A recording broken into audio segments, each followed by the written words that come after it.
Di video bagian kedua ini, kita akan mempelajari hal-hal dasar terkait dengan LaTeX dan juga kita akan menulis struktur buku yang dasar atau yang sederhana dengan menggunakan LaTeX. Pertama, ya seperti tadi saya ceritakan di bagian video pertama, kita akan bekerja menggunakan TextMarker sebagai LaTeX editor. LaTeX editor sebenarnya ada banyak selain TextMarker, ada WinEdit, ada TextStudio, ada dan lain sebagainya, ada banyak. Kemudian untuk search engine selain Mixtext itu ada beberapa. Yang lain contohnya itu adalah TextLab, kemudian ada MacText. Untuk TextMarker ini ada dua bagian tampilan layar ini. Sebelah kiri itu tempat kita membuat input filenya, yang sebelah kanan itu adalah review dari output filenya. Oke, contohnya kita mulai bekerja seperti ini. Yang pertama kita lakukan adalah membuat komen class. Ini adalah option argumennya. Option argumennya misalkan kita tulis huruf yang kita inginkan adalah besarnya 11. Kemudian required argumennya kita inginkan buku. Memang kita inginkan buku. Bagian selanjutnya kita tulis open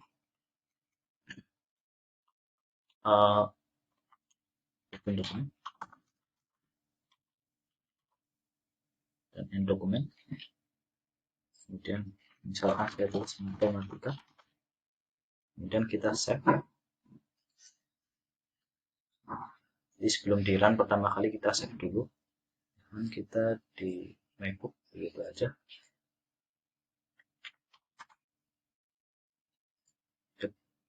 Filenya namanya book.txt ya, otomatis .txt.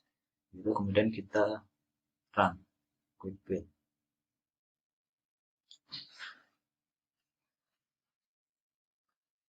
Hasil preview hasil filenya adalah seperti ini.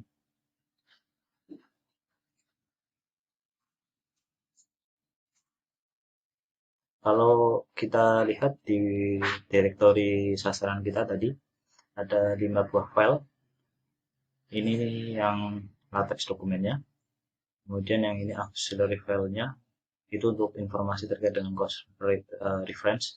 Kemudian ini text dokumen di Notepad kita bisa membuka terkait dengan informasi yang terkait dengan execute tadi yang kita lakukan. Kemudian PDF file itu default dari file keluaran atau output file dari TextMarker-nya. Seperti ini kira-kira.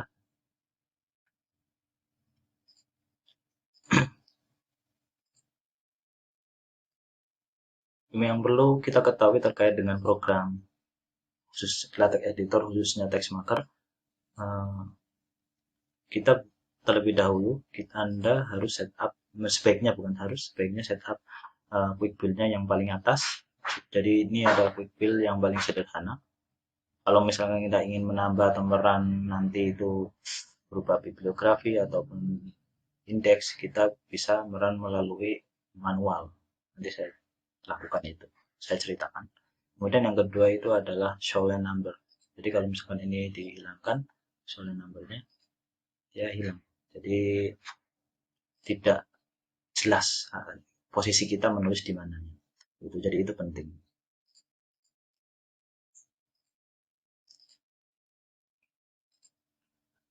Seperti itu. Yang perlu Anda ketahui terkait dengan input file itu adalah ada beberapa input file dibagi menjadi beberapa bagian. Yang utama itu adalah preamble. Saya beri komen seperti ini persen. Kemudian yang ini mulai dari begin sampai end itu namanya environment atau body file. Jadi dokumen kelas itu digunakan, dokumen kelas digunakan untuk membuat jenis dokumen atau jenis output file yang kita inginkan. Kemudian kalau environment itu hasil dari output file yang ditulis gitu. Jadi kalau kita misalnya menulis matematika, di sini keluarnya matematika. Oke, eh, selanjutnya kita akan mencoba membuat struktur buku yang kita inginkan. Struktur yang buku yang kita inginkan cukup sederhana, tidak terlalu kompleks. Membuat struktur buku, saya ingin Anda tahu terkait dengan informasi yang bisa Anda gunakan untuk mempelajari input filenya ini. Ada beberapa sumber, salah satunya buku. Saya rekomendasikan bukunya yang ditulis oleh apa namanya, Deep Data. Ini bukunya cukup lengkap menurut saya untuk prakteknya, untuk keperluan praktek ini cukup lengkap. Kemudian untuk keperluan di internet, Anda bisa download terkait informasi LaTeX itu di forum, yaitu text.stackexchange.com. Kemudian untuk keperluan package, mendownload package dan informasi terkait masing-masing package yang kita masukkan, itu bisa diambil di system.org. Kemudian kalau ini overlay.com itu untuk keperluan latex editor yang online. Ini kan latex editor yang kita gunakan adalah Textmarker, dia offline. Yang ini online gitu. Jadi kalau Anda internetnya cepat dan lancar, bisa menggunakan overlay ini. Di sini pun disediakan banyak template yang bisa Anda download secara gratis. Ada book, bibliografi, akademik jurnal, dan seterusnya. Sekarang kita masukkan di dalam preamble, yaitu package-package yang kita perlukan. Informasi terkait apa itu package dan seterusnya seperti tadi saya ceritakan, Anda bisa lihat informasi tadi yang sudah saya ceritakan. Untuk keperluan package yang pertama itu adalah package yang berjenis font coding. Package untuk keperluan font coding itu kita gunakan perintah use package yang fontage itu Taiwan. Kemudian inputannya, maaf, itu adalah UTF optionnya, UTF 8. Kemudian ini ada inputan. Fontage dan inputan ini untuk keperluan coding font. Jadi kalau misalkan kita menggunakan keyboard yang berbahasa Inggris ya, keyboard yang di Indonesia itu kan juga keyboard English ya istilahnya. Itu nanti di coding menggunakan inputange yang berjenisnya UTF. Ada beberapa jenis untuk beberapa jenis keyboard ya, sudah ada package-nya. Kemudian kalau untuk keperluan jenis hurufnya itu adalah decoding menggunakan fontage. Optionnya adalah T1. T1 untuk huruf-huruf yang beraksen Inggris. Ya, gitu. Setelahnya kita perlu use package-nya itu adalah bahasa ya, untuk keperluan bahasa, yaitu package-nya Babel namanya. Kita Inggris dulu.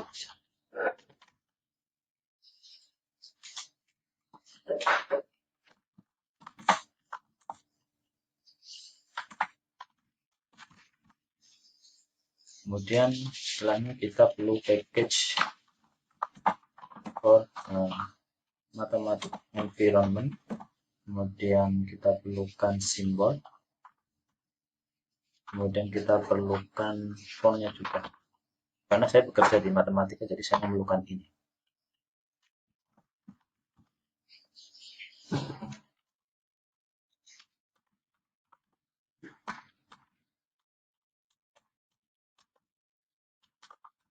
Ada tiga package ya. Kita masukkan satu karena satu jenis dari AMS, American Mathematical Society jenisnya. Kemudian package selanjutnya yang kita gunakan itu adalah margin. Margin kita gunakan yang geometri, ada beberapa jenis. Ya, ada beberapa jenis package untuk keperluan margin.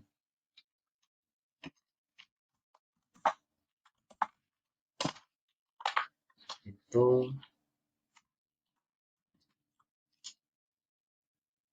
kertas optionnya itu option argumennya kita gunakan B5 karena buku biasanya ukurannya B5. Kemudian ini geometri. Jadi package namanya geometry.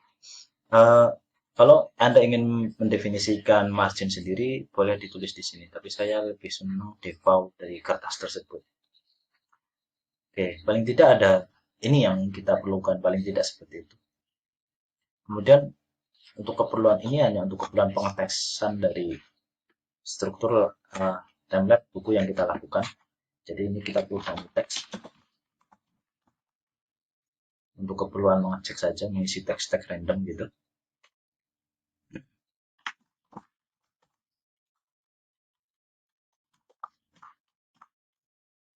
Oke, cukup seperti itu. Di dalam environment kita perlu front matter, main matter, and back matter. Kita tulis front matter, kemudian kemudian main matter, kemudian back matter. Di body dari buku tersebut yang kita inginkan itu bagian front matternya itu ada title page, kemudian ada publishing info page, ada table of content page, ya, kemudian ada kata pengantar atau forward, kemudian ada preface atau prakata. Kemudian kalau saya inginkan itu buku ajar, biasanya kita memerlukan instruction. Jadi ada instruction page. Ini hanya opsional ya, antara forward, preface, dan instruction. Yang paling sederhana saya pikir biasanya hanya berupa preface, berupa prakata. Kalau forward biasanya diisi oleh orang ahli di bidang tersebut. Kemudian di bagian main matternya kita perlukan content of the book-nya. Jadi konten of the book itu nanti kita isi mulai dari per chapter, kemudian nanti per chapter diisi per section dan subsection dan seterusnya. Kemudian appendix. Appendix itu biasa dimasukkan ke back matter ataupun main matter. Di matematika appendix itu sangat penting, jadi biasanya ditaruh di main matter. Kemudian bibliografi tentunya kita pilih sebagai referensi, kemudian ada indeks, yaitu untuk hal-hal penting yang biasanya dicari oleh pembaca, jadi kita perlukan. Demikian untuk video kali ini, kita lanjutkan di video selanjutnya. Terima kasih.